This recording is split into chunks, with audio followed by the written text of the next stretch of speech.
So we saw that graphic. We're now getting ready for the final of the women's coxless 4. And we see the lineup there where we're going to have New Zealand in that favoured lane 1. Again, we've needed to reseed these lanes. Sorry to have to keep reminding you, but at the top on lanes 1 and lanes 2, we think there may be some kind of marginal circulation going on in the water as we see the New Zealand crew there. And I know we've got a little bit to talk to you about those 4 athletes as the race unfolds. Then alongside them, the crew from America in lane 2. Interesting seeing those final preparations they're going through.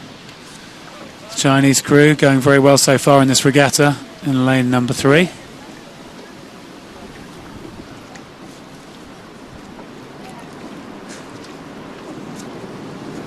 Then we see the French in lane number 4, and it's really hard to think there's anything funny going on in these lanes when you look at the start here.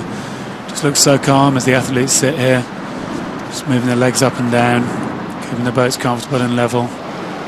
So the Canadians in lane 5. No words being said, it's all been said now. Crew's ready to race for the gold medal here, and the Ukraine crew just tapping the boat around. Private moments, personal moments, thinking about why they're here. What work, what effort they've put in to get themselves in this position. Waiting now just for the starter. So they go through small routines and rituals. Some of them are needed like this to just correct the alignment of the boat. Some of them perhaps totally unnecessary. Straightening pieces of clothing or tightening nuts and bolts in the boat. Just going through rituals and preparing. Thinking through what's gone into this over the course of the last year and perhaps many more years as they sit on the start of the World Championship final.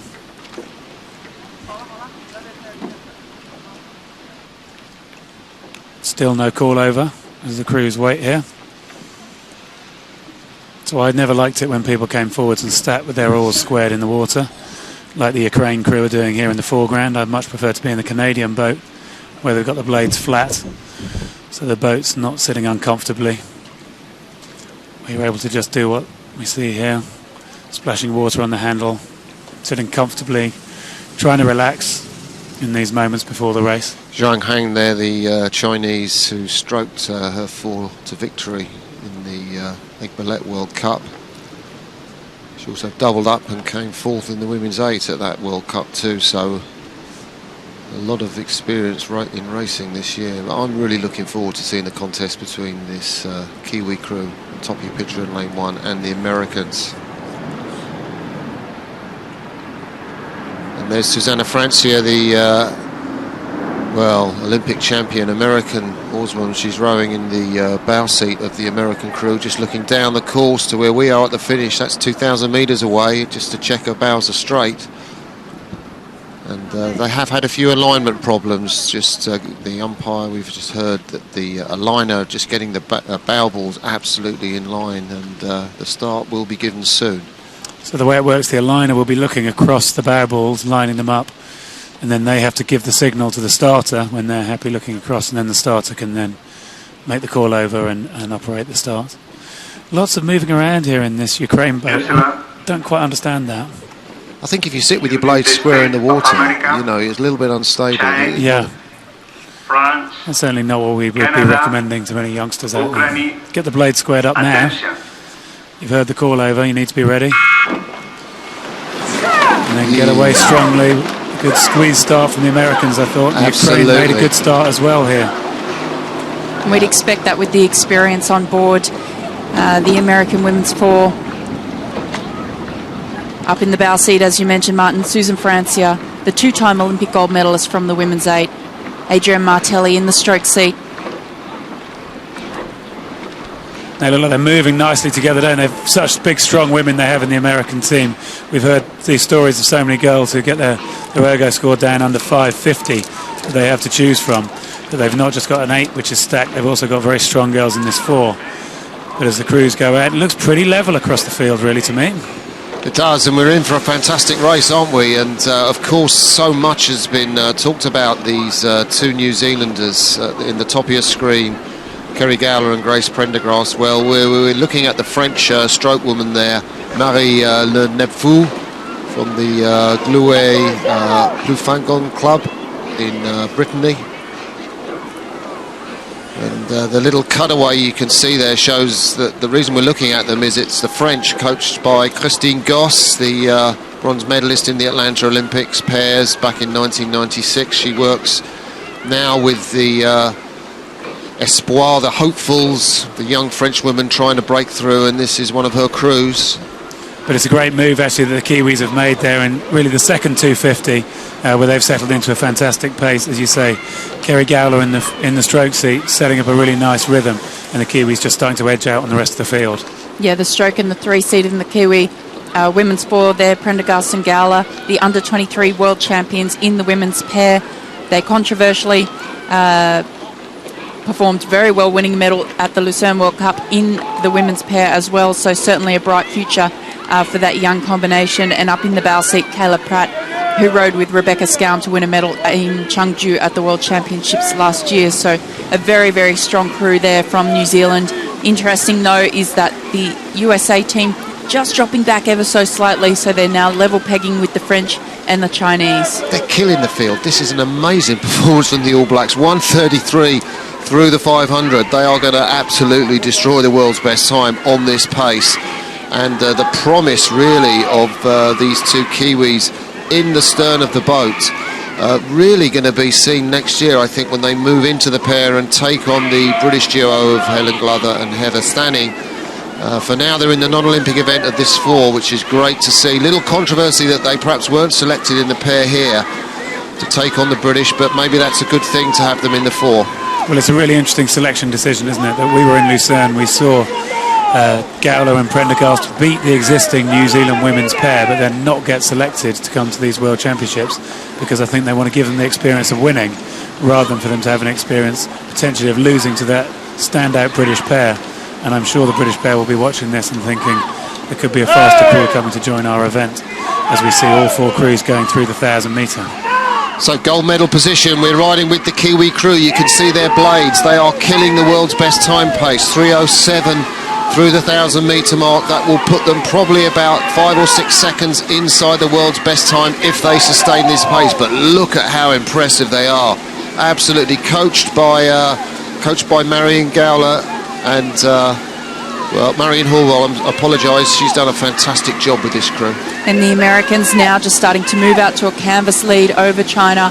An incredibly strong crew there, but just not quite matching it with the liveliness and the pace. We can see in the Kiwi boat that they're looking a lot more on top of that work. They're really moving, as all of the crews who've been successful in today's conditions have been, really up on top of the water and flinging that boat along. Whereas with the Americans, just down underneath their work a little bit more. They make it look a little bit tough, I think. Yeah, it's lovely for me looking at Kerry Gowler, just seeing how she moves. Really in the stroke seat there, looking straight at us in the camera in the top left. Her head doesn't move at all, totally impassive. I'm sure there's plenty of work going on. I'm sure she's feeling the pain, but you can't see it because nothing else changes. Her body, everything else just moves straight up and down as she powers the boat along.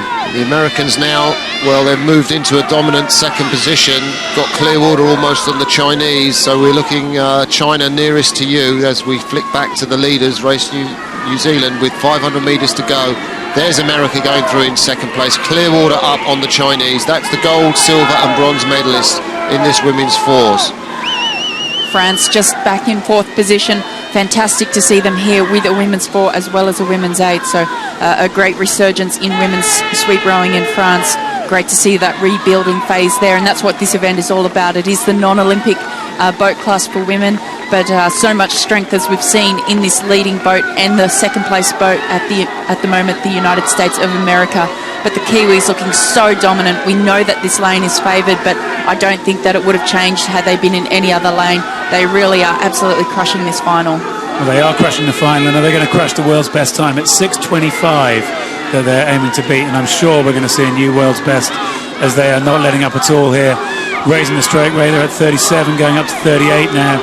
I'm sure they'll keep moving on up as they get towards the red buoys and coming into the final few strokes. But of course, unlike the single sculls, the bigger boats can handle these more difficult conditions. As we look at the Americans doing their best to handle the conditions there. but it doesn't have the fluidity, doesn't it? It doesn't have the nice natural movement we saw from the Kiwis. So smooth the way their hands come around the turn, despite this bumpy water. Very young combination here from New Zealand. So impressive to be winning by such a margin in this event. There were a lot of entries in this category this year, so all the more sweet to be winning this event now. And a second World Championship gold medal for the season to the stern pair of that Kiwi boat after winning the under-23 women's pair. The USA will take silver. China storm home to take the bronze. And that time, we're getting 6:14.36 on our screens, is a new world's best time, and they have killed by 11 seconds the previous world's best set by Australia back in 2006. And that is a sensational performance you have just seen. As you see, And that's ridiculous. They've beaten it by 10 seconds. What an amazing crew. Yeah, and I just wonder, actually, Greg, you know, if there are that many, you know, female women's sweep rowers in New Zealand, are we going to see a women's 8 for the Rio Olympics? Because you've got the women's pair here, you've got these four. Well, it's amazing seeing these American women. We know just how strong they are, and then just seeing the contrast, really. And it'll be interesting to see at the medal ceremony when the athletes get out of the boat, to just see the efficiency that the New Zealanders row with. And like you say, wouldn't it be interesting to see if they could put an 8 together? Well, New Zealand had a women's 8 in Chengdu last year, and I think 3 of these girls in this 4 were in that boat, so didn't perform as well as I think they would have hoped, and New Zealand once again finding success in the smaller boats. Well, and I do think the pair is the place, isn't it? That British pair that we've talked about, Glover and Stanning so much, one of the standout crews, but I do wonder how Gowler and Prendergast will get on as they mature and come up and prepare to race them. You put Gowler and Prendergast in the pair. Rebecca Scown, one of your best Kiwi rowers, is out of an Olympic place because there's no women's 8. So you've basically got to look for a women's 8. Otherwise, you're losing your best rowers. And how do you motivate them to keep going? I mean, they're not going to go into the doubles or the single, women's quad. They're all taken, those slots. So there's a lot of big decisions, I think, for New Zealand rowing and Dick Tonks, the chief women's coach, to make. But I think the decision is that where do you think you're going to win a gold medal? And for me, 1 gold medal anywhere is what you want to go after. And it's as you say, it's going to be a tough decision because there's some standout crews. The American women's 8's obviously very strong. Will you win gold in that? The British women's pair is very strong. Will you win gold in that? Well, I think the Kiwis have long thought that they needed an exceptional combination to take on the British, and we've seen how good they are, and they believe they generally have got one. I mean, these two, Prendergast and Gowler, massacred the under-23 field this year down in Varese, where they won the pair by a similar distance to what they won the 4 by. So I can't wait for next season, really, because I think for the first time the British pair will be under serious threat. And in many ways they do remind me of that British pair in that they're not enormous girls, they're just girls who row very efficiently and row technically very well, do very little to actually slow the boat down, which seems to be the way they manage to beat the field. Yeah, a word for the Chinese there. We're seeing shots of Zhang Huan, Zhang Min, Miao Tian and He Shui, who managed to come in for the bronze medal in this women's 4s event, and I'm sure there'll be more medals for China, but I think that's their first sweep medal for a while. Confirmation there.